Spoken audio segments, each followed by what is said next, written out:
오늘 금요일입니다. 새벽에 만나는 하나님, 이 시간에 오신 여러분들 환영합니다. 같이 기도하고 같이 하나님 앞에 예배드립니다. 좋으신 하나님, 감사합니다. 하나님이 우리에게 주신 또 하루의 시작입니다. 이 이른 아침부터 하나님의 말씀으로 시작할 수 있게 해주신 것 은혜로 받습니다. 하나님이 우리를 부르지 않으시면 이 자리에 올 수 없고, 말씀 허락지 않으시면 그 말씀 우리가 받을 수 없습니다.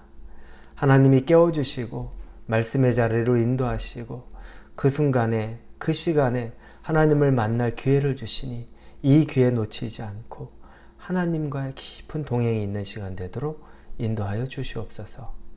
예수님 이름으로 기도합니다. 아멘. 오늘 말씀은 고린도 후서 6장 14절부터 18절까지의 말씀입니다.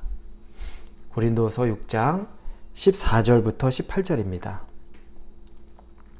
고린도서 6장입니다. 우리 14절부터 18절까지 같이 읽도록 하겠습니다. 너희는 믿지 않는 자와 멍에를 함께 매지 말라.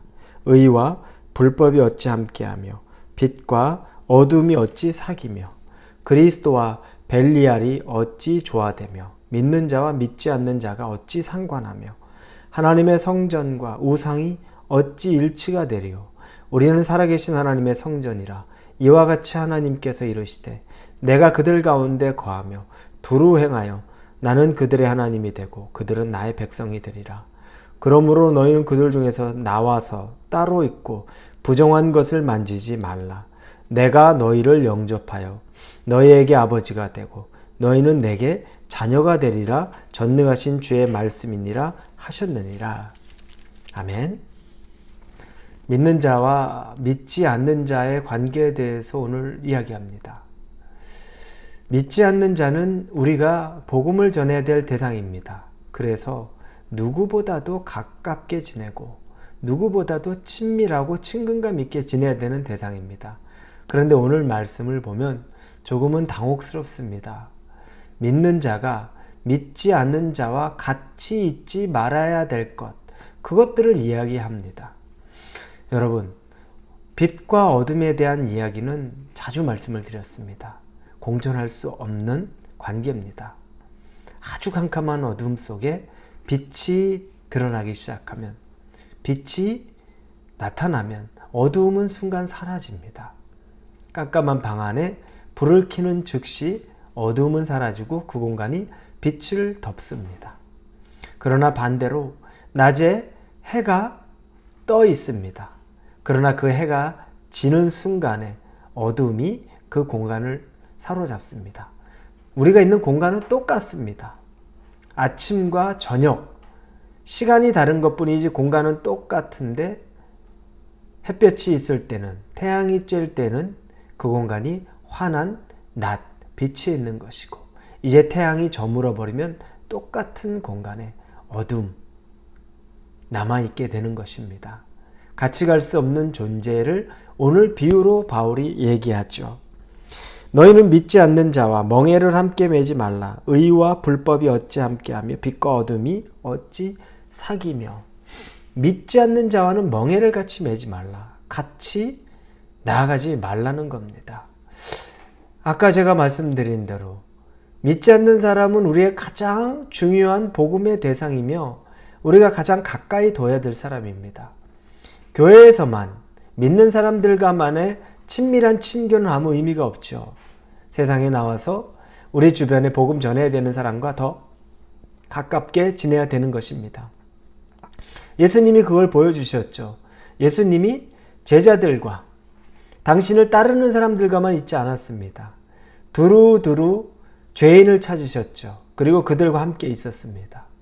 심지어 그래서 바리새인들이, 서기관들이, 율법학자들이, 사두개인들이 예수님을 책망했던 것 중에 하나는 왜 죄인과 같이 있느냐는 겁니다. 그때 예수님이 선명하게 말씀하죠. 이 땅에 온 것은 병자를 위한 자, 아픈 자를 위해 의원이 필요하듯이 죄인 가운데 예수님이 필요해서 오셨다는 겁니다. 예수님은 믿지 않는 자들, 아직 구원받지 못한 자들, 죄 가운데 있는 자들 가운데 친히 찾아오셨습니다. 그럼 이 말은 바울은 예수님의 가르침을 거꾸로 말하는 것인가? 그렇게 받아들이면 안 됩니다. 이 말씀은 바울이 도전하는 것, 아주 죄에 대해서, 우리가 세상의 유혹에 대해서 아주 철저하게 구별되어야 된다는 것을 이야기하는 겁니다. 절대 믿는 사람의 정체성을 잃지 않도록 아주 정신을 바짝 차리고 이 세상에 넘어가지 않도록 극단적으로 주의해야 되는 것을 말하는 겁니다. 여러분, 우리는 하나님의 자녀입니다. 우리 안에 예수님을 모시고 있는, 그래서 성전과 같은 곳이 되는 겁니다.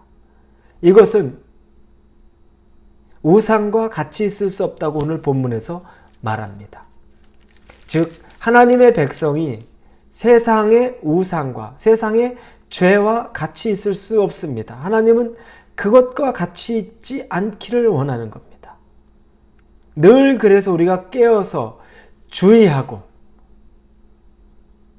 구별되고 조금이라도 내가 죄에 물들지 않을까, 그런 부분에 있어서는 우리가 아주 노심초사하면서 살아야 됩니다.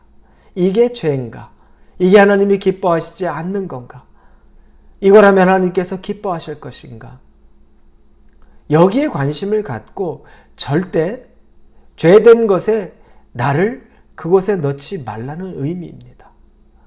여러분, 우리가 죄를 이길 수 있을까요? 이길 수 있죠.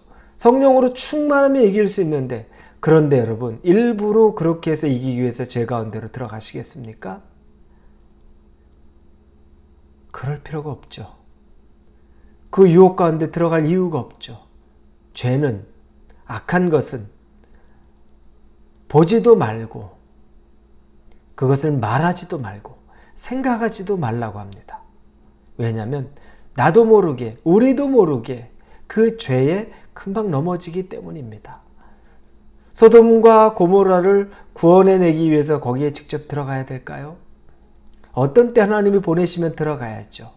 그런데 하나님의 보내심이 아닌데 우리가 그것 가운데 죄를 이기지도 못하면서, 유혹을 이기지도 못하면서 그곳에 가 있겠다고 말하는 것, 그런 일들이 너무 많죠. 주변에 믿지 않는 자라고 표현했지만 이 세상입니다. 세상의 유혹입니다. 이 유혹 가운데 나를 방치하고 이 유혹 안에서 내가 그냥 괜찮겠지 하고 넘어가는 것, 하나님이 기뻐하지 않는 것입니다. 바울 사도가 오늘 그 말씀을 우리에게 주면서 계속 비유를 두 가지를 이야기하죠. 그리스도와 벨리알을 얘기하고 하나님의 성전과 우상을 얘기하고 부정한 것과 부정하지 않은 것을 이야기합니다. 여러분, 우리에게는 늘 선택이 있습니다. 여러분 앞에도 늘 선택이 있습니다. 여러분이 선택해야 되는 겁니다. 여러분의 선택을 하나님은 어떻게 할 수 없습니다. 그래서 구원도 내가 구원 하나님 받아들이지 않는다 그러면 어쩔 수가 없습니다. 우리 앞에 내가 죄의 유혹, 세상의 유혹, 나를 지킬 수 있는 것 내가 선택해야 됩니다. 그런 상황이 되시면 여러분 어떤 것 선택하시겠습니까? 지혜로운 마음으로, 성령 충만한 마음으로 내가 죄 가운데 머물지 않도록 가장 현명한, 하나님 기뻐하시는 선택을 할 수 있는 저와 여러분이 되기를 예수님 이름으로 축원합니다. 기도합니다.